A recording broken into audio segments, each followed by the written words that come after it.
Hey, kembali lagi di Hex Story.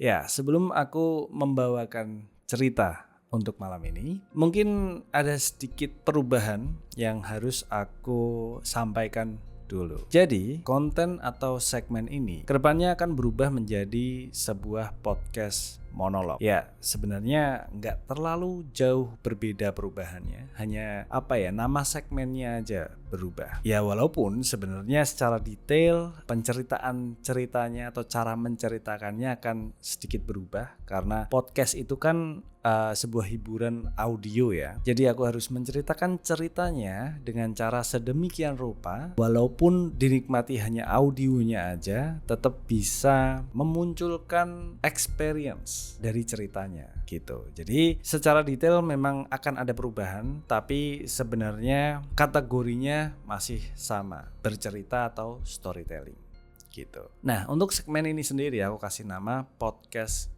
misteri, dan kayak yang aku bilang tadi, ini adalah opening terakhir karena berikutnya nanti segmen ini gak ada opening semacam ini.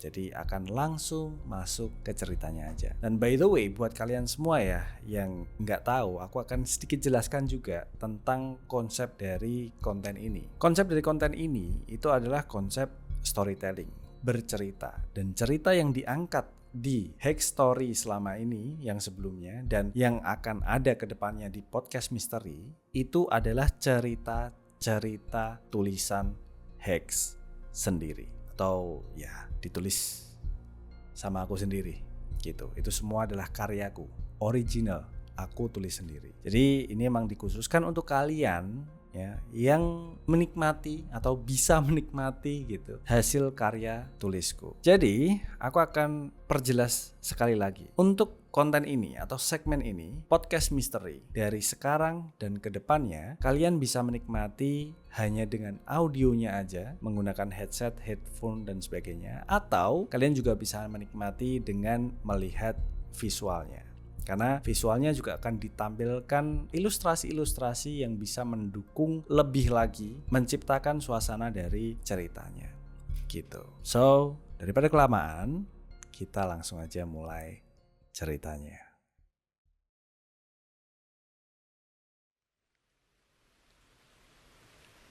Di tengah hujan, seorang anak laki-laki dan ayahnya berdiri di depan rumah kecil tua yang gelap dan usang.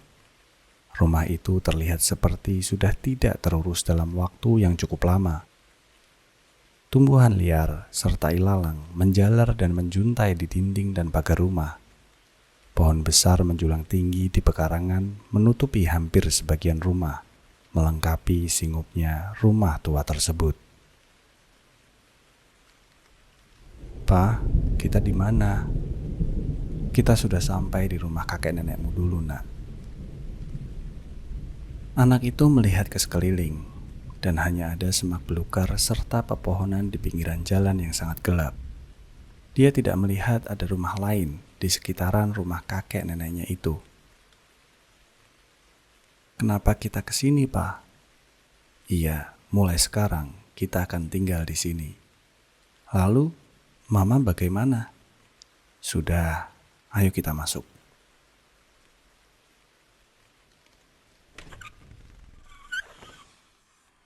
Suara deritan pintu kayu terbuka memecah keheningan rumah tua tersebut.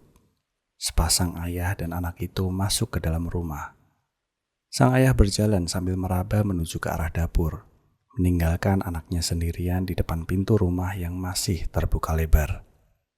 Suasana masih sangat hening, hanya ada suara hujan di luar sana, membuat si anak merasa sedikit was-was karena sulit melihat sekitarnya.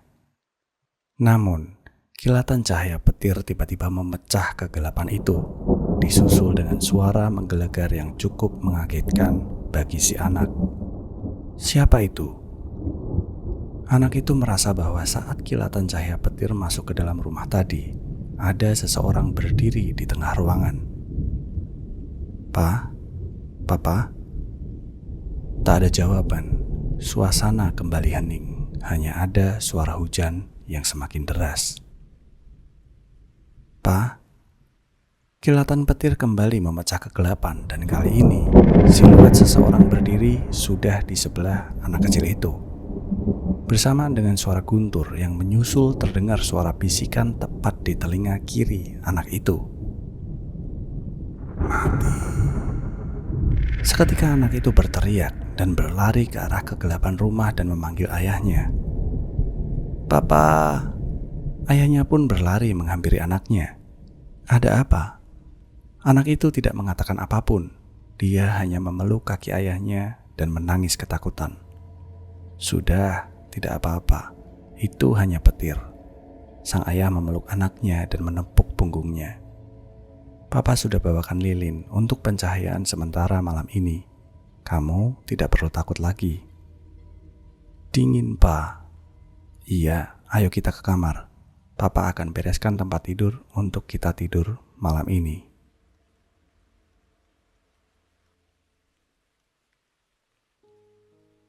Ayah dan anak itu kini sudah berbaring di tempat tidur, di sebuah kamar yang berukuran tidak terlalu besar. Kamar itu dulunya adalah kamar sang ayah sewaktu remaja. Tidak banyak perabotan di dalamnya. Hanya ada satu kasur berukuran sedang, satu meja, satu kursi, dan satu jendela yang melengkapi salah satu sisi dindingnya. Awalnya, si anak tidur menghadap ke arah jendela, membelakangi ayahnya yang tidur di sebelah menghadap ke arah berlawanan. Namun, lambat laun, dia merasa tak nyaman, karena entah kenapa pandangannya selalu tertarik ke arah jendela itu. Dari luar, jendela itu berada di bagian belakang rumah dan langsung menghadap ke hutan. Hal itu membuat si anak merasa gelisah, karena dia harus melihat siluet-siluet pepohonan yang bergerak-gerak diterpa angin. Si anak pun langsung membalikkan badannya.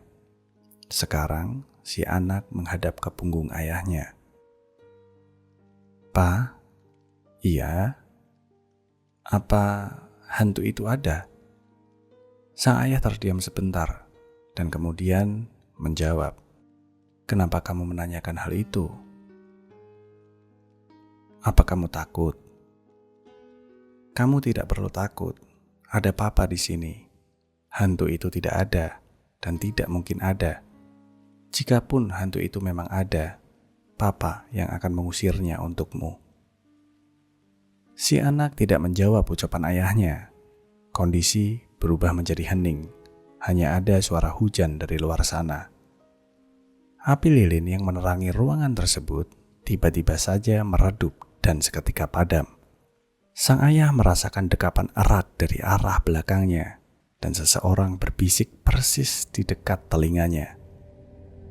"Benarkah?" Bersamaan dengan itu, kilatan cahaya petir yang disusul dengan suara menggelegar menembus masuk ke ruangan melalui jendela, membuat sang ayah terkejut dan dengan cepat bangun membalikan badannya. Sang ayah yakin itu tadi bukan anaknya. Lilin di atas meja kembali dinyalakan, dan benar saja, entah dari kapan anaknya sudah tertidur pulas. Sang ayah tak mau ambil pusing dengan kejadian tadi. Dia sudah terlalu lelah dan merasa butuh untuk istirahat. "Papa, Papa, Papa." Sang ayah terbangun oleh suara bisikan dari anaknya. Tapi dia sulit melihat sekitarnya karena lilin di atas meja kembali padam dan membuat ruangan gelap gulita. "Papa, itu di jendela." Kilatan cahaya petir dari luar jendela membuat sang ayah bisa melihat anaknya yang sekarang sedang meringkuk di balik tempat tidur seperti sedang bersembunyi dari sesuatu. "Kenapa kamu di situ, Nak?" "Papa, itu lihat di jendela." Dengan terbata, sang anak menunjuk ke arah jendela. Sang ayah pun membalikkan pandangannya. Di tengah kilatan cahaya petir terbentuklah siluet seseorang berdiri tegap memandangi mereka berdua dari luar jendela. "Siapa itu?" Dengan tegas sang ayah membentak dan bergegas bangun dari tempat tidurnya. Seketika siluet itu berlari hilang dari pandangan jendela. Jejak kaki di tanah yang basah terdengar jelas sekali, mengkonfirmasi bahwa benar-benar ada seseorang di luar sana. "Kamu tetaplah di sini." Sang ayah mengatakan itu pada anaknya yang masih meringkuk di samping kasur sambil berlari menuju pintu keluar. Dia ingin memastikan siapa yang ada di luar sana. Kekhawatiran sang ayah bukan tanpa alasan, karena dia sangat yakin seharusnya tidak ada seorang pun selain mereka berdua di kampung mati tersebut. Di luar, sang ayah tidak menemukan apapun dan tidak menemukan siapapun, meskipun ia sudah mengitari sekitaran rumah. Hanya ada kegelapan pekat yang berkali-kali dipecahkan oleh kilatan cahaya dari langit.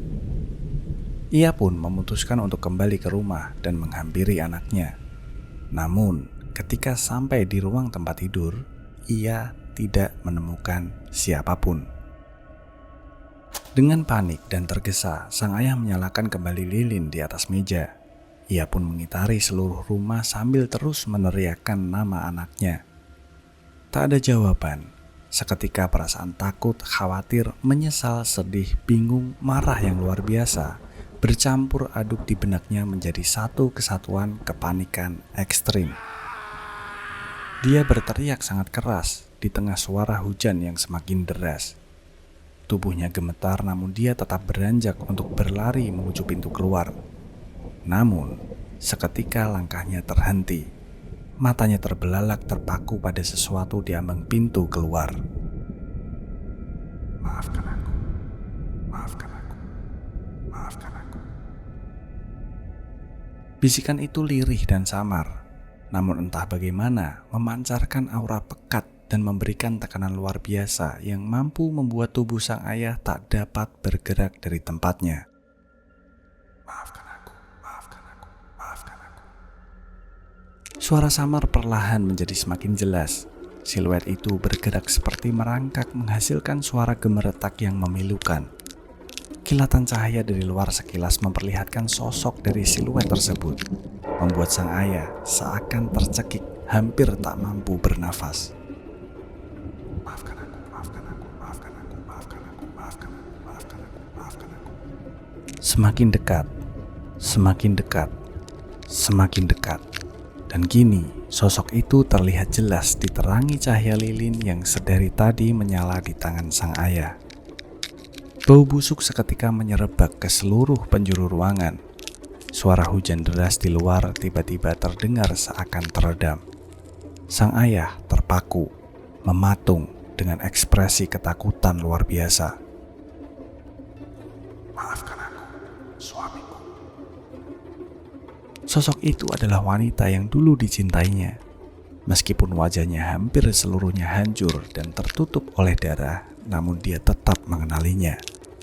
Tubuhnya tak berbentuk lagi. Setiap bagiannya tertekuk, kemungkinan patah menjadi beberapa bagian. Dia tak mampu berdiri, hanya merangkak, menyeret sisa-sisa bagian tubuhnya. "Maafkan aku, suamiku. Maafkan aku, suamiku. Maafkan aku, suamiku." Wanita itu mendongak, menatap suaminya dengan hanya satu mata yang masih utuh. "Maafkan aku, suamiku.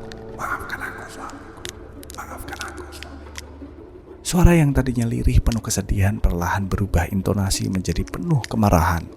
Sang suami yang masih membisu tak sanggup mengatakan sepatah kata pun, tanpa sadar mengambil satu langkah mundur ke belakang. "Maafkan aku, suamiku." Tiba-tiba wanita itu berteriak dengan penuh amarah sambil membenturkan wajahnya ke lantai berkali-kali hingga kepalanya pecah serta otaknya terburai.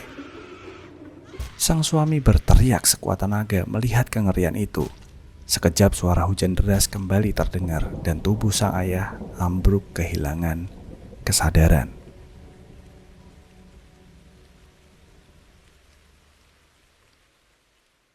"Papa, bangun pa, papa." Sang ayah pun mulai terbangun.